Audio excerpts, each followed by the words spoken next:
بسم اللہ الرحمن الرحیم۔ السلام علیکم دوستو، آپ سب لوگ کیسے ہیں؟ اللہ کے حکم سے ٹھیک ہوں گے، میں بھی اللہ کے حکم سے ٹھیک ہوں۔ آج میں آپ کے سامنے حاضر ہوا ہوں ایک نئی ویڈیو کے ساتھ۔ حضرت لال شہباز قلندر رحمۃ اللہ اور ایک رچھ کو نچانے والے کا واقعہ آج میں آپ کے سامنے بیان کروں گا۔ اس سے پہلے جو لوگ ہمارے چینل پر نئے ہیں وہ ہمارے چینل پاس ٹائم سٹوری کو ضرور سبسکرائب کر لیں اور ساتھ بیل آئیکن پر بھی کلک کر لیں تاکہ ایسی مزید ویڈیو آپ تک بآسانی پہنچتی رہے۔ اور اگر ہماری ویڈیو اچھی لگے تو ویڈیو کو لائک اور شیئر ضرور کریں اور کمنٹ کر کے ہمیں ضرور بتائیں کہ آپ کو ہماری ویڈیو کیسی لگی۔ تو آئیے چلتے ہیں ویڈیو کی جانب۔ حضرت لال شہباز قلندر رحمۃ اللہ کا ایک واقعہ۔ حضرت لال شہباز قلندر رحمۃ اللہ تشریف لے جا رہے تھے تو ایک رچھ کو نچانے والا نظر آیا تو پوچھا، تم کون ہو؟ تو بولا، میں قلندر ہوں۔ اس دور میں رچھ نچانے والے کو بھی قلندر کہتے تھے۔ آپ رحمۃ اللہ بے اختیار ہو کر مسکرا دیے۔ یہ بات اس رچھ نچانے والے کو پسند نہیں آئی۔ کہنے لگا، آپ کون ہیں؟ آپ نے فرمایا، میں بھی قلندر ہوں۔ کہنے لگا، آپ کیسے قلندر ہیں؟ نہ آپ کے پاس رچھ نہ ڈگڈگی، تو تماشا کیسے دکھائیں گے؟ آپ نے فرمایا، پہلے تم دکھاؤ پھر میں دکھاتا ہوں۔ رچھ والے نے ڈگڈگی بجائی اور رچھ کھڑا ہو کر ناچنے لگا۔ رچھ والے نے آپ سے کہا، اب آپ کی باری ہے۔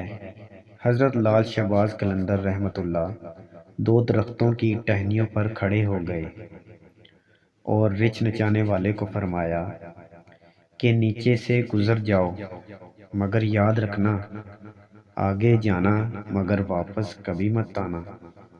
جیسے ہی رچھ والا نیچے سے گزرا اس کا ماحول ہی بدل گیا۔ نہ وہ سورج کی گرمی، نہ گرد و غبار، جہاں تک نظر دیکھ سکے خوبصورت پہاڑ، سرسبز وادیاں، نہ موسم گرم نہ موسم ٹھنڈا۔ ابھی اسی سوچ میں ہی تھا کہ دیکھا ایک عظیم لشکر سپاہیوں کا گھوڑوں پر سوار تیزی سے اس کی طرف بڑھ رہا ہے۔ وہ گھبرا گیا کہ آج تو جان گئی۔ پاس پہنچ کر لشکر کا سپہ سالار آگے بڑھا۔ اس سے پہلے وہ کچھ کہتا، سپہ سالار رچھ والے کو بولے، بادشاہ سلامت، آپ کہاں غائب ہو گئے تھے؟ آپ کی سلطنت آپ کا انتظار کر رہی ہے اور ملکہ عالیہ کا رو رو کے برا حال ہوا ہے۔ اب وہ حیران و پریشان شاہی گھوڑے پر سوار ہو کر ساتھ چل دیا۔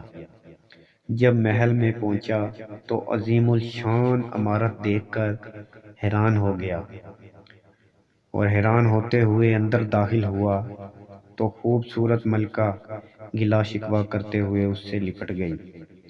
کہاں رہ گئے تھے آپ؟ سب بھول کر نہا دھو کر شاہی پوشاک پہن کر تخت پر بیٹھ گیا۔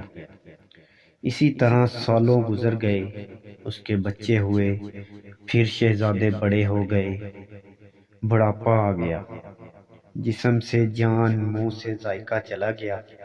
ایک دن اپنی سلطنت میں دریا کے کنارے بیٹھے ہوئے تھے تو خیال آیا کہ آخر ہوا کیا تھا۔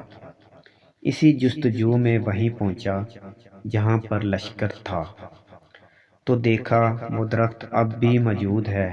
سوچا چلو دیکھتے ہیں کیا، اور درخت کے بیچ سے گزرا۔ میں سے گزرا تو ماحول ہی بدل گیا۔ وہی وقت، وہی مقام، سامنے اس کا رچھ اور ڈگڈگی پڑی ہے، وہی گرمی، وہی گرد و غبار۔ پیچھے دیکھا تو حضرت لال شہباز قلندر رحمۃ اللہ کھڑے تھے۔ اس کی حالت غیر ہو گئی۔ بولا، جناب، میری سلطنت، میری ملکہ، میرے شہزادے۔ تو لال شہباز قلندر رحمۃ اللہ نے فرمایا کہ سب تماشا تھا۔